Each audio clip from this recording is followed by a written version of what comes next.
ये निश्चित तौर पर संकट की घड़ी है। अग्नि परीक्षा से कम नहीं, लेकिन सरकार भी कमर कस चुकी है और मुस्तैदी के साथ व्यापक तैयारियां कर रही है। रुक करते हैं, हमारे सहयोगी मुख्य राजनीतिक संवाददाता प्रदीप कुमार हमारे साथ जुड़ गए हैं। प्रदीप, सीधा आपके पास आते हुए, जो कि सभी के लिए अग्नि परीक्षा है, सरकार की व्यापक तैयारियां हैं, इन तैयारियों की रोज समीक्षा भी होती है रोजाना।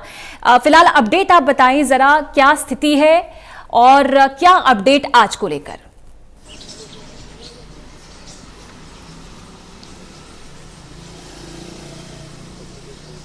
देखिए पूजा, जिस तरीके से कोरोना संक्रमण की रोकथाम को लेकर लगातार कदम उठाए जा रहे हैं और अलग अलग दिशा निर्देश दिए जा रहे हैं, राज्य सरकारों को एडवाइजरी भेजी गई है।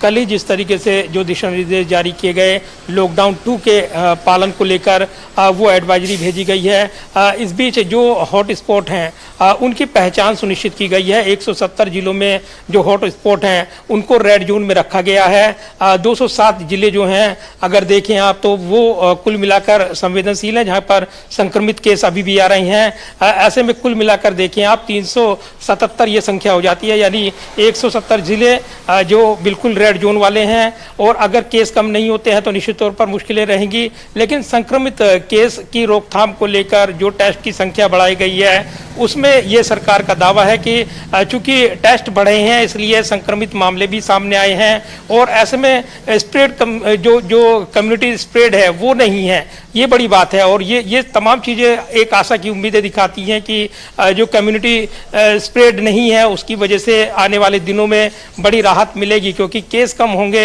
और जो क्वारंटीन किए गए लोग हैं अगर वो सही तरीके से उन दिशा निर्देशों का पालन करते हैं तो निश्चित तौर पर देश कोरोना मुक्त हो जाएगा आने वाले दिनों में। इस तरह की संभावनाएं जताई जा रही हैं। हाँ। लेकिन फिर भी जो केस हैं उनकी पड़ताल करने में प्रशासन लगा हुआ है। ये जरूर है कि कुछ घटनाएं हुई हैं, मुरादाबाद जैसी घटना हुई है, उसके बाद बड़े सवाल हुए हैं सुरक्षा को लेकर और इसीलिए मजिस्ट्रेट लेवल पर कल के दिशा निर्देश में साफ था कि वो कार्रवाई के उनको छूट दी गई है।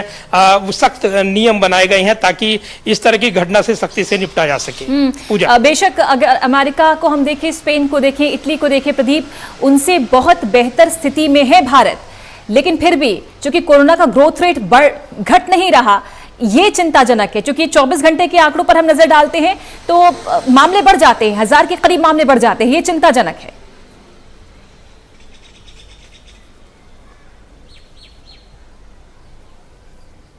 देखिए बिल्कुल, और यही चिंता की बात है कि जो मामले बढ़ रहे हैं किस तरीके से रुकेंगे। लेकिन ये भी एक पहलू है कि जो टेस्ट की संख्या बढ़ाई गई है लिहाजा संक्रमित तादाद जो है वो सामने आ रही है, निकल कर आ रही है।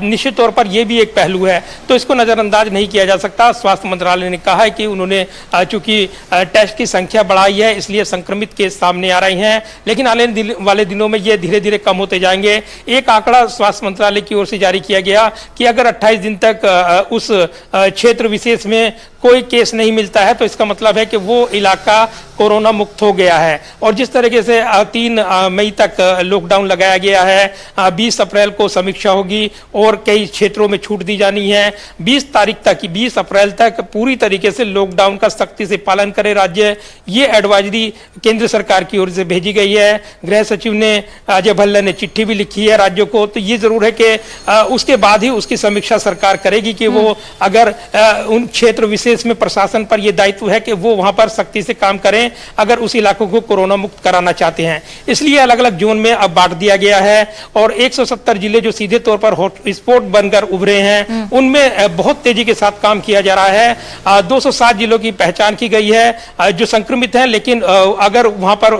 केस बढ़ते हैं तो निश्चित तौर पर आने वाले दिनों में उन जिलों की संख्या भी बढ़ जाएगी। तो ये जरूर है कि ऐसे वक्त सरकार और प्रशासन अपनी पूरी कोशिश कर रहा है कि वो इसको कोरोना को आगे ना बढ़ने दे और एक कम्युनिटी स्प्रेड की जो बात की जा रही है वो ना होने पाए। और बार बार सरकार की ओर से, प्रशासन की ओर से कहा जा रहा है कि ऐसे हालात नहीं है, लिहाजा घबराने की जरूरत नहीं है, केवल जागरूकता और सतर्कता ही बनाए रखने की जरूरत है। जो दिशा निर्देश जारी किए गए हैं लॉकडाउन को लेकर उनका पालन करने की जरूरत है। लोग अपनी जिम्मेदारी समझेंगे तो निश्चित तौर पर कोरोना मुक्त हो पाएगा देश, और इसीलिए सबको जागरूक रहने की जरूरत है, ये बार बार आगाह किया जा रहा है। दूसरा, जिस तरीके से कोशिश की जा रही है, जो एडवाइजरी जारी की गई है वो जरूर यहाँ पर बड़ी बड़ी उसमें चीजें हैं जो सीधे तौर पर कहती हैं कि कोरोना की रोकथाम को लेकर क्या करना है क्या नहीं करना है। तो ये जरूर है कि ऐसे वक्त जब दूसरे देशों का उदाहरण दिया जा रहा है कि वहां पर जिस तरीके से फैला कोरोना और उसको लापरवाही में लिया उन देशों ने, वहां पर आज काफी हालात जो हैं भयावह हैं, और ऐसे में अमेरिका जैसा बड़ा मुल्क भी पस्त दिखाई देता है कोरोना के सामने।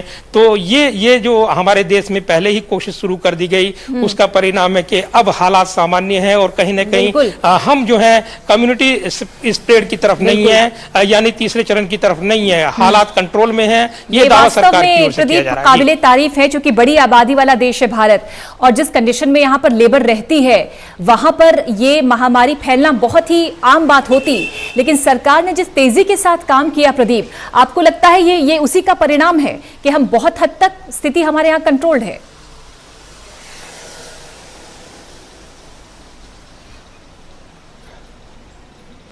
देखिए बिल्कुल, और निश्चित तौर पर ये कहा जाएगा कि ऐसे हालात में जो कदम उठाए गए हैं, जबकि हमारे पास सीमित संसाधन थे, उसके बावजूद अगर लॉकडाउन किया गया, शुरुआती अलग अलग इसमें आशंकाएं थी, लेकिन उनको दरकिनार करते हुए जिस तरीके से स्टेप बाय स्टेप बढ़ा गया है, वो सीधे तौर पर दिखाता है कि कहीं ना कहीं एक जनता का समर्थन मिला है और उसको समझा है उन्होंने कि अगर ये कोरोना से लड़ना है तो जो दिशा निर्देश है उनका पालन करना होगा। दूसरे देशों की जो खबरें आ रही हैं वो भी कहीं ना कहीं भयावह खबरें थी उस हालात में जब कोरोना फैल रहा था। और आज एक खबर और है पूजा, जिस तरीके से जो कोरोना टेस्ट किट मंगाई गई हैं चाइना से, वो आज शाम तक आ जाएंगी, तो टेस्ट की संख्या आने वाले दिनों में और बढ़ जाएगी। तो ये जो टेस्ट किट आ रही हैं, ये निश्चित तौर पर कोरोना के खिलाफ लड़ाई में भारत के लिए मददगार साबित होगी। ऐसे वक्त जब कोरोना के खिलाफ लड़ाई चल रही है, लिहाजा देखें तो आप इस हालात में भारत ने अपने आप को इस लड़ाई के साथ मजबूती के साथ लड़ा है, लोगों का व्यापक समर्थन मिला है। कुछ छिटपुट घटनाएं छोड़ दीजिए, वो अलग वजह हो सकती हैं, उनकी आलोचना भी हो रही है और लोग सतर्क हुए हैं अपने परिवार को लेकर, अपने समाज को लेकर। शुक्रिया आपका प्रदीप कुमार। अपडेट हम इस खबर पर, तमाम खबरों पर आपसे लगातार लेते रहेंगे।